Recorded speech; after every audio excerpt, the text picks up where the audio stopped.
como essas 6 prisões de assessores, de pessoas ligadas ao Bolsonaro na semana, a prisão do Anderson Torres é outra absolutamente, totalmente ilegal. Uma prisão preventiva nessa situação é totalmente absurda. A gente tem ouvido esses relatos sempre da situação que ele está passando, muito dura, muito difícil. É uma tristeza.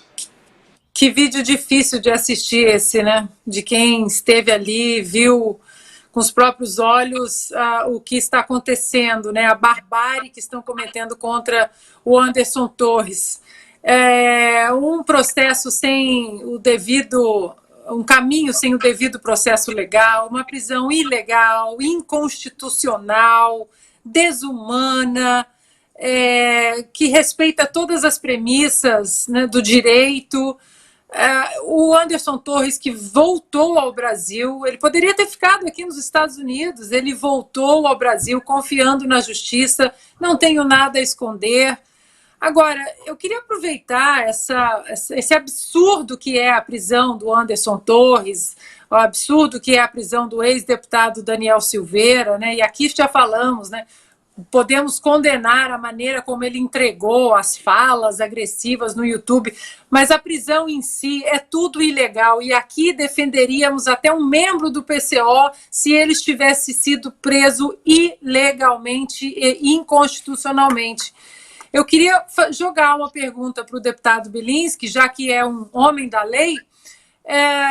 Deputado, o que aconteceria, porque nós vimos aqui nos Estados Unidos, principalmente eu vi aqui na Califórnia durante a pandemia, xerifes como o xerife Villanueva, por exemplo, aqui do condado de Los Angeles, negando a cumprir decretos inconstitucionais do governador Gavin Newsom. E ele disse isso: o senhor pode estar acima de mim, mas o senhor não está acima da Constituição e eu não vou cumprir este decreto. No caso, o governador Gavin Newsom queria que o xerife Villanueva prendesse aqueles que tentassem ou abrissem estabelecimentos depois de quase um ano de lockdown.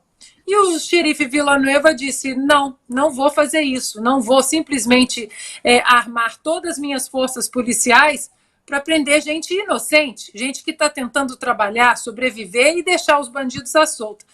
Nesse caso do Brasil, deputado, com tanta barbaridade, tanta prisão ilegal, inconstitucional, o que aconteceria se algum policial ou algum delegado de Polícia Federal, enfim, aquele que chegou ali para prender, eu não diria nem que cometesse uma desobediência civil, mas que protegesse a Constituição e se negasse a cometer uma prisão ilegal? O que aconteceria, deputado?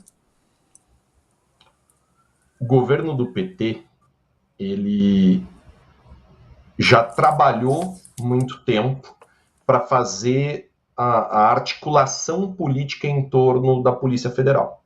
A gente não pode esquecer que os 4 anos de governo Bolsonaro foram massacrados por acusar o presidente de forma totalmente incorreta de interferência na Polícia Federal.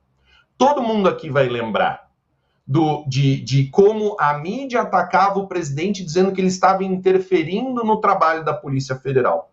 Veja, os anos do governo Bolsonaro à frente da Polícia Federal, que é a Polícia Judiciária da União, que é responsável pela repressão de uma série de crimes que são específicos, são interestaduais, crimes de tráfico de entorpecentes, crimes praticados pelas redes sociais e pela internet, como foi citado aqui, a pedofilia.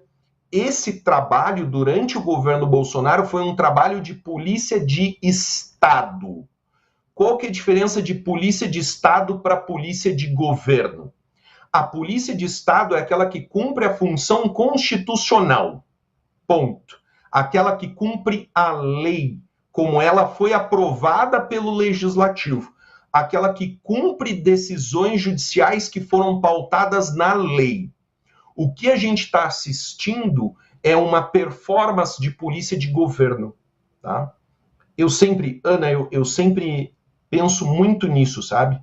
eu sou professor de cursinho, eu dei aula para muita gente que hoje é policial, hoje é delegado de polícia, encontrei um na sexta-feira, foi meu aluno e hoje é delegado de polícia. Vocês não podem esquecer quem foi que pregou Jesus na cruz. Vocês podem falar, porque foi uma decisão, porque não sei o quê, mas o cara que colocou a mão era um policial, era um soldado. Esse é o ponto. Então, existe sim um homem na ponta de todas essas decisões. E esse homem tem que ser um homem de polícia de Estado e não polícia de governo. Só que essa é a estratégia do PT. A estratégia do PT é transformar todas as instituições que deveriam trabalhar pelo bem comum, pelo bem da população, em instituições que trabalham pelo projeto de poder. O que o governo PT faz é infiltrar essas instituições que eram livres, poxa, é por concurso, né? O cara estuda, rala, se sacrifica para alcançar o cargo, mas ele infiltra essas instituições e ele impõe um projeto de poder, ele utiliza, ele se apropria da Polícia Federal e utiliza ela como um mecanismo político, tá? Isso não é permitido, isso não pode ser realizado. É o principal passo que a gente tem no sentido da ditadura, é você enxergar as instituições sendo utilizadas para um projeto de poder e não para um projeto de governo. Não é para o bem da população. Não está lá prendendo traficante, prendendo ladrão, apreendendo droga. Ela está lá cumprindo com o objetivo do governo. Novamente, se queriam o cartão de vacinação do presidente, poderia fazer o inquérito policial, faz a apresentação do documento, faz a perícia em cima do documento. Se o Anderson Torres merece ser investigado, ele vai ser investigado. Mas qual que é o critério para você manter essa prisão preventiva? Qual que é o critério para você manter ele nessa situação de tortura? O homem perdeu peso, o homem está em depressão, está longe da família. Aqui estão dizendo que vai perder o cargo, vai perder a aposentadoria, o direito à aposentadoria. Tudo isso é projeto de poder e tem que ser rechaçado, tem que ser criticado. O principal, a ponta dessa ação é o Flávio Dino, é o governo Lula. Ele é o chefe da Polícia Federal, é ele que aponta quem vai tomar a decisão que vai dar cumprimento a esse projeto de poder.